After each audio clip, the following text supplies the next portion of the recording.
ejemplo, todas las experiencias que hizo Galileo se termina por una mesure y un chiffre, ¿cómo dit? Un chiffre, sí, con una mesure,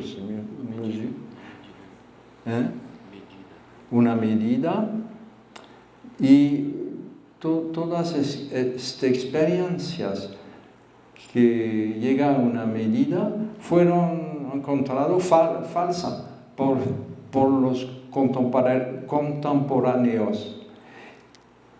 Y Coiré dice, c'est Galileo que es dentro la verdad. Haciendo la matematización de la física, Galileo pone los fundamentos de la dinámica nueva. Al mismo tiempo, Coiré deja entender que la física aristoteliciana está aprehendada como el espacio de una física calitativa que bascula dentro del falso.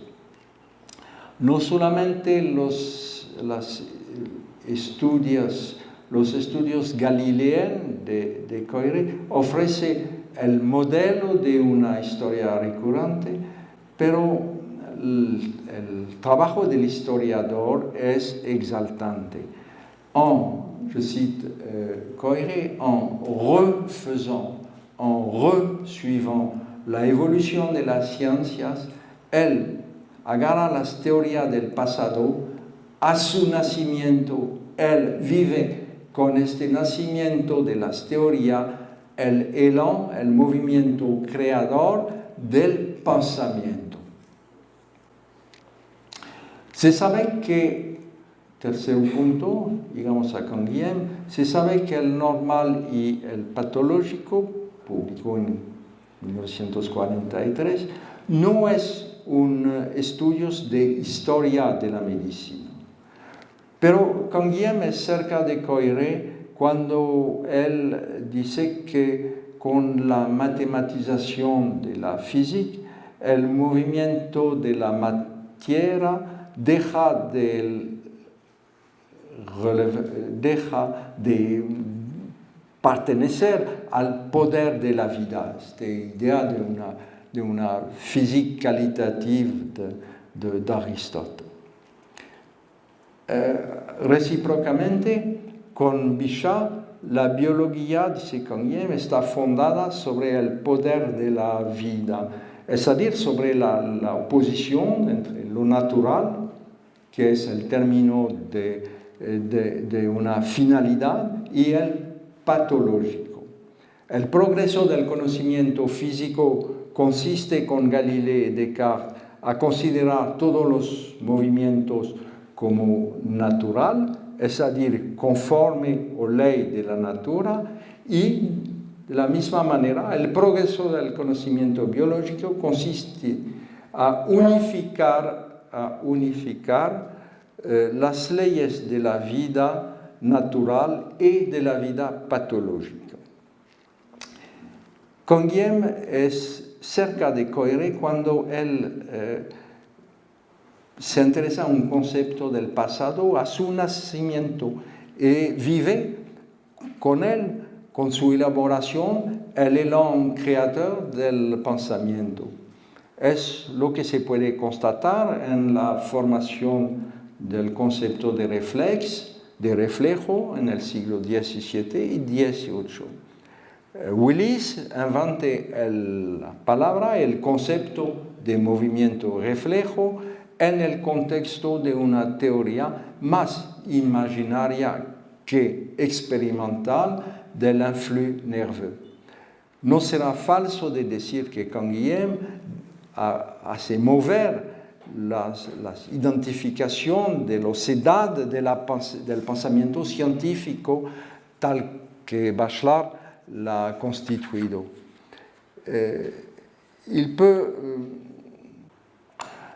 En efecto, para Canguilhem puede haber, por lo que concierne la fisiología, una historia de las ciencias, je cite, que no es exclusivamente la paleontología de un espíritu científico desaparecido. Esta es una expresión de Bachelard, que trate de resucitar en su vitalidad original los elementos de lo que el mismo autor, es decir, Bachelard, llama una historia sancionada. Aquí, claramente, en la formación del concepto de reflex, Canguilhem toma su distancia con las categorías de Bachelard, con este corte entre historia perímida e historia sancionada, por simplemente el hecho de que este concepto de reflejo aparece en el siglo XVII, porque este concepto es construido por Willis, que es un médico vitalista y que utiliza el imagen del tonnerre, de la deflagración, para explicar cómo a una excitación puede corresponder una respuesta inmediata. Este es el primer momento de una definición, de descripción del concepto de reflex. De tal manera que Willis en el siglo XVII pues no es un espíritu, un fósil, por decir, un fósil que pertenece a una historia sancionada. Aquí es claramente una toma de distancia con la epistemología bacheliana. Pero hay otra cosa. A propósito de la monstruosidad, Canguilhem toma distancia también con Bachelard y con Coire. Para ser más preciso, se podría decir que Canguilhem es totalmente insensible a los metáforos. No es Canguilhem que vería en la monstruosidad una referencia que permitiría de valorizar el pensamiento precientífico. No es Canguilhem que podría ver en una vieja teoría una resemblanza, una afinidad con el aspecto monstruoso de un viejo decrépito, como decía Coire. Esta distancia en relación a las imágenes es una contrapartida, un volet negativo de un elemento mucho más positivo y mucho más real. Por Canguilhem, la monstruosidad es algo que tiene que ver con la teratología. Quiere decir que lo que es normal a un momento dado puede advenir por su persistencia anormal al momento siguiente. Es decir, que ya hay aquí un regreso al sentido propio del término. La monstruosidad, dice Canguilhem, es la fixación del desarrollo de un órgano a un estado depasado por los otros. Es la survivencia de una forma embrional transitoria. Por un organismo de una especie dada, la monstruosidad de hoy es el estado normal de ayer o de anteayer. Y este es central. Si entiende usted ha entendido lo que es una episteme chez Foucault.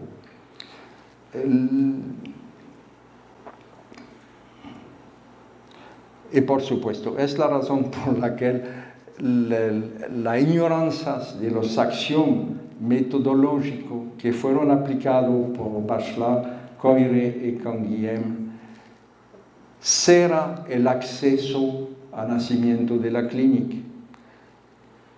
Foucault, por supuesto, dice que sus análisis no son análisis de historia de ciencias, pero los instrumentos técnicos y conceptual que él utiliza en su libro Una arqueología de la mirada medical están importados del campo de la historia de las ciencias.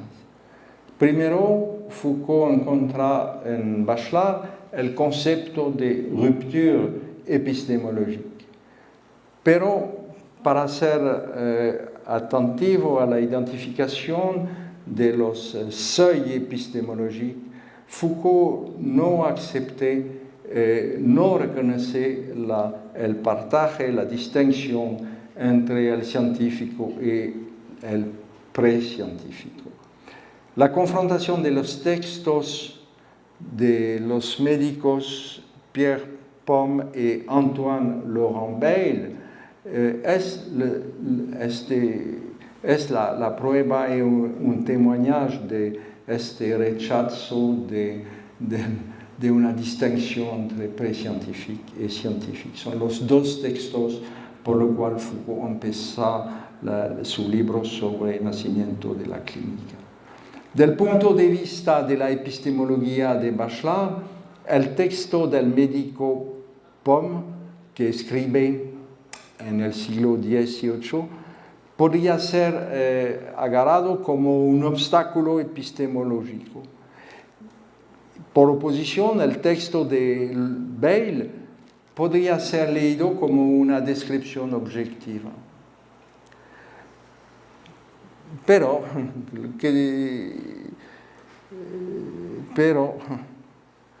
Foucault se éloigne, se aparte, se afarte de Bachelard. Yo cito Foucault, no hubo psicanálisis del conocimiento medical, no hubo ruptura más o menos espontánea de las investigaciones, de los investissements imaginaires. La medicina positiva no es la medicina que hizo un choix, no que escoge un choix que se podría calificar de objetal sobre la objetividad de ella misma. Se podría decir más que el camino de Foucault es simétrico y inverso del de Bachelard. De un lado, Foucault ordonné su récit historique de antes en dirección de después y no de después a antes, como lo hace toda historia que juzga desde el presente o la actualidad. De aquí la descripción del pasaje de la medicina de las especies, que es la medicina de la luz, al primer discurso racional sobre la enfermedad. De un otro lado, Foucault va a contracorriente del camino que toma la dirección del concreto ver el abstracto, lo que es un tema bachelardien por la matematización. En el siglo XVIII, por ejemplo, Meckel, l'ancien, trata de la patología del encéfalo y utiliza la balance. Al principio del siglo XIX, Bayle hace una descripción de las lesiones encefálicas de la parálisis general. Se puede decir, por lo que sigue, que Foucault encuentra en Coiré un arte de la periodización que evita todo tipo de anacronismo. El periodo al cual él se interesa es el periodo donde se inventa el primer discurso racional sobre la enfermedad. Y no hay ninguna importancia a constatar que esta invención se hace por el medio de proposición científicamente falsa. En fin, de la lectura de Canguilhem, Foucault retiene que se debía hacer la historia de las ciencias como un conjunto coherente y transformable de modelo teórico y de instrumentos conceptuales. Esta acción metodológica se aplica al estudio de las transformaciones epistemológicas. Un ensemble que está sometido a reglas de cohesión interna apunta un sistema normativo en relación a lo cual un écart, una diferencia puede ser calificada de monstruosa.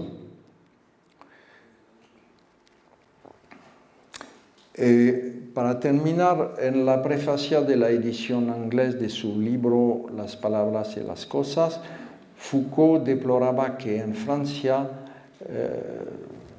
persiste a poner, a darle la etiqueta de estructuralista. Él dice, yo no pude imprimir, es un espíritu muy estrecho que no he utilizado ninguna de las métodas o ninguno de los conceptos o de las palabras llave que caracterizan el análisis estructural. Foucault podía decir que no pudo imprimir en el espíritu de una buena mayoría de sus contemporáneos la idea que él hace valer a su manera método, conceptos y palabra que caracterizan la historia de las ciencias. Pero yo dudo que él sería mejor comprendido porque nadie se interesa en la historia de los métodos, de los conceptos y de la palabra llave que caracteriza la historia de las ciencias. A la excepción de lo que ocurrió hoy. Gracias.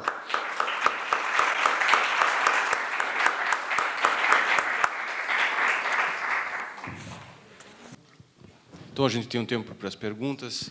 Eu abro, então, imediatamente a palavra ao auditório para que possa, enfim, expor questões ou dúvidas ou problemas em relação a essa exposição sobre a epistemologia francesa. O François acaba de fazer. Bom, o senhor mencionou a relação com o papel que a Escola Germano-Americana de História da Medicina desempenhou no começo da primeira metade do século XX e depois, né, nos Estados Unidos. Alguns desses autores, eles aparecem de maneira um pouco esporádica no Canguilhem, mas com uma importância, me parece, significativa.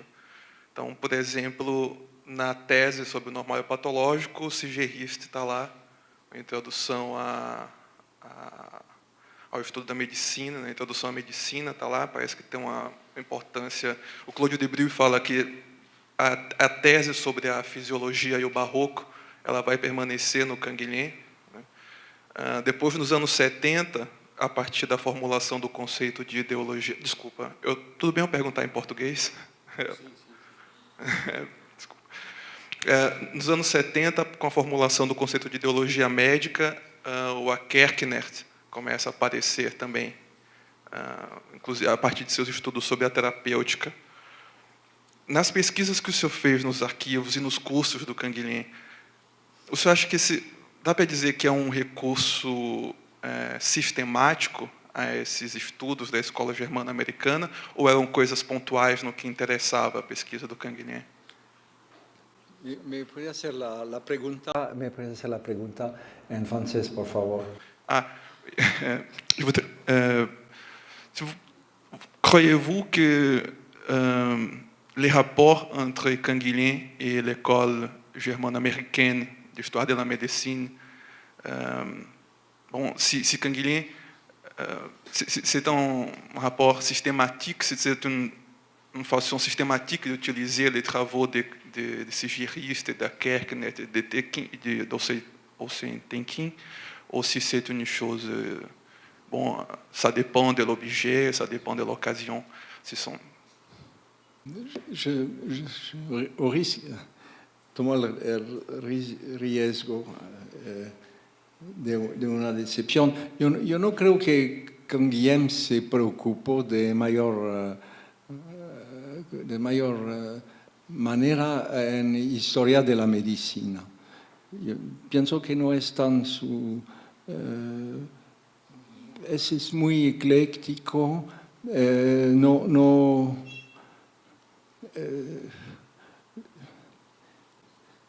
yo no creo que el punto fuerte de Canguilhem es a buscar del lado de su historia de la medicina, pero más bien del lado de su filosofía, de la vida. Es aquí que hay las cosas fuertes. Digo eso porque, por ejemplo, el concepto de ideología científico, bueno, aparece ocasionalmente al momento donde es un poco la moda con Althusser, pero no le permite hacer una historia muy trascendente, muy importante. ¿Cómo sustentar lo que estoy diciendo? Mire, no hay nadie que ha entendido el nacimiento de la clínica y o historia de la locura que Canguilhem. Es casi el mejor lector de Foucault, es el que ha perfectamente captado todo lo que ocurre aquí con Foucault. Pero al mismo tiempo no le impide de citar y de retomar ideas que son muy clásicas en la historia de la medicina. Usted cité Sigerist y Akerknecht. No hay más lejos de Foucault que Akerknecht. Y Akerknecht, el pobre Akerknecht, que escribió su historia de la medicina hospitaliera a París, es un libro que salió casi al mismo tiempo que Nacimiento de la Clínica. Y él no es muy elegante. Dice, espero que se vamos a olvidar las locuras de Foucault, etcétera, etcétera. Son historiadores muy tradicional. Y para regresar al concepto de ideología científica, es un poco tortuoso cuando Canguilhem encuentra ligación de buscar en un campo, pero hay que dejar, hay que guardar cosas. No aplica lo que se puede aplicar cuando se hace una historia de la medicina realmente muy documentada. No sé, es muy mal lo que dijo. ¿No? Merci. Não é bem uma pergunta, é um pedido. Se puder falar um pouco mais sobre a relação entre os conceitos de norma e normalização, tanto em Canguilhem quanto em Foucault. Se puder falar um pouco mais, é só isso. Você queria uma outra conferência, na verdade.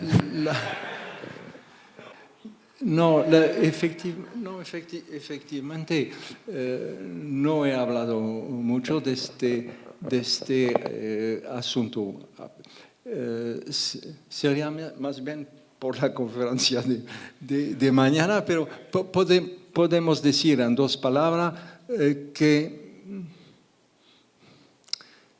el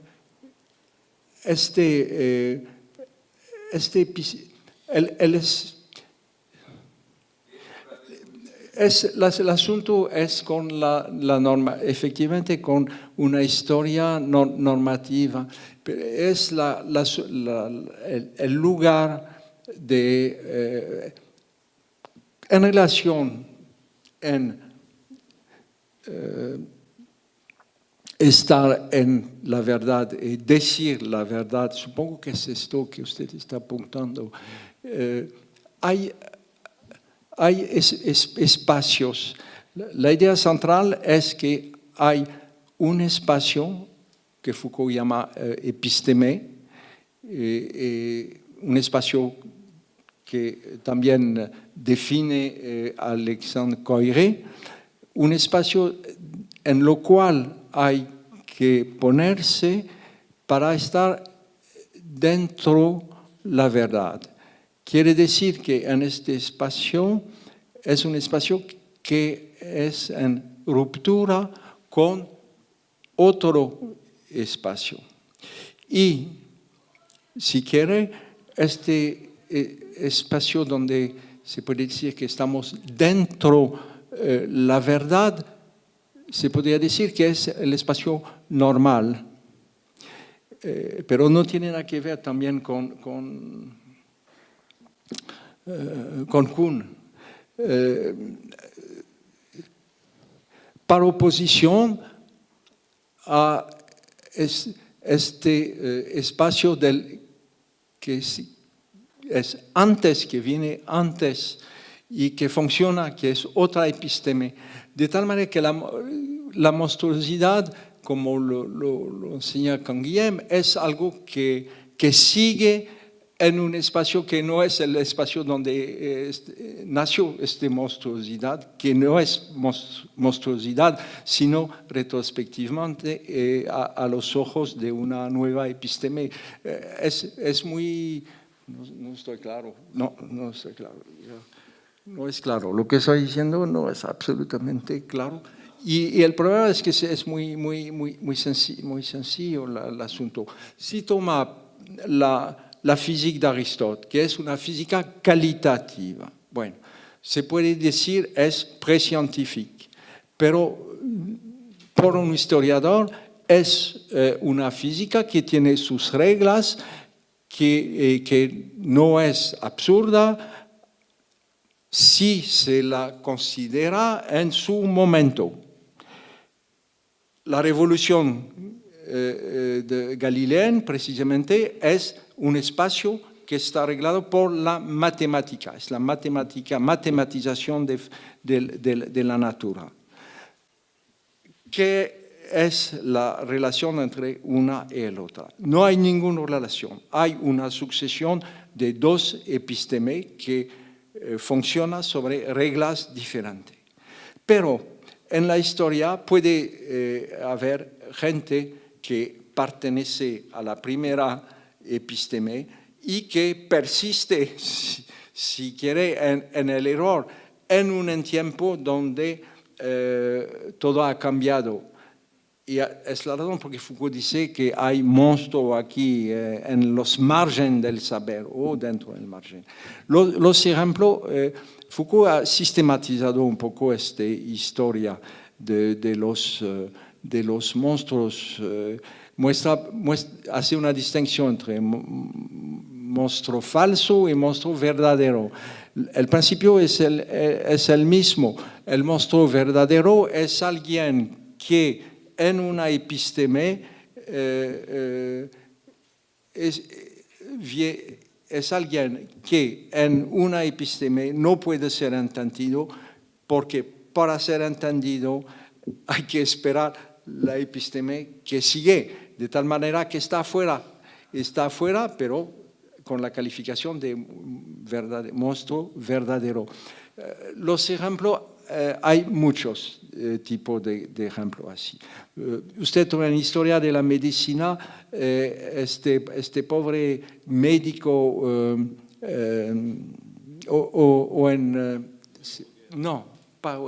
sí, Orenburger, se podría tomar Orenburger o se podría tomar también Semmelweis. Son gente que dices que las enfermedades se pueden transmitir por el contacto y que hay un germen, pero no lo conoce, no lo ha visto, pero tiene la idea de una comunicación por un germen y de un X que no se sabe, pero que es responsable. Bueno, Cuando lo dice no son entendidos porque no estamos en el campo, en este nuevo espacio que va a constituir la bacteriología. Le falta poco, pero no están. De tal manera que no se puede oír Semmelweis, no se puede oír también Oehenbrugger, cuando Oehenbrugger dice que, pues sí hay, Oehenbrugger es la idea de una... la idea del cuerpo del enfermo como un volumen. Esta idea es una idea muy moderna. Si el cuerpo es un volumen, es decir, que hay que buscar en este volumen las lesiones orgánicas, pero más allá es una ruptura con un episteme que es el episteme del siglo XVIII, es decir que no hay volumen, hay el tableau, la representación, el espacio plano de la enfermedad, es decir, un espacio botánico de descripción según los síntomas. Y desde el punto de vista, una medicina de la fiebre, de la ontología o de la descripción de las enfermedades, como decía Sydenham, hay que describir como hace un pintor.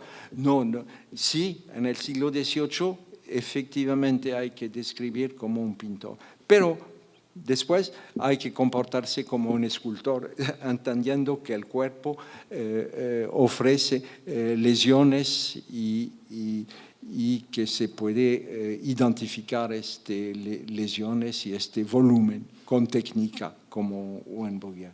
No sé, normal y monstruosidad. Aquí son espacios de pensamento diferente. Bom, o François se adiantou aqui um pouco na conferência que ele vai apresentar amanhã, exatamente para... Você foi um pouco ansioso em relação a...